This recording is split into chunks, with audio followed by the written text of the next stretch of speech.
अस्सलाम वालेकुम, कैसे हैं आप सब? उम्मीद है कि आप तमाम स्टूडेंट्स बिल्कुल खैरियत से होंगे।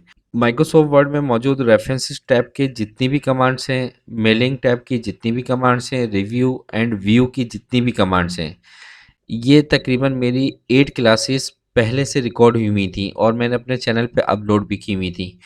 ठीक है, जब मैंने स्टार्टिंग में चैनल स्टार्ट किया था तो उस वक्त मैंने माइक्रोसॉफ्ट वर्ड बड़ी डिटेल के अंदर अपलोड किया था।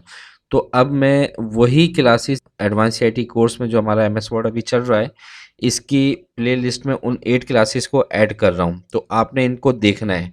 बस इसमें आपसे एक चीज़ की मैं माज़रत चाहूँगा कि स्टार्टिंग में जो है वो माइक का थोड़ा प्रॉब्लम था मेरे पास, तो हो सकता है उसमें थोड़ी-सी आवाज़ में सराहट है, इतनी नहीं है, समझ में आ जाएगी। अगर फिर भी कोई प्रॉब्लम हो तो आप मुझे कमेंट्स में बता दीजिएगा, वो वीडियो मैं दोबारा से रिकॉर्ड कर दूँगा अगर वो आवाज़ आपकी समझ में नहीं आती है। वैसे आपकी समझ में आ जाएगी। तो उम्मीद करता हूँ कि आप इन वीडियोज़ को भी देखेंगे और उन तमाम ऑप्शंस को भी देखेंगे। Thank you.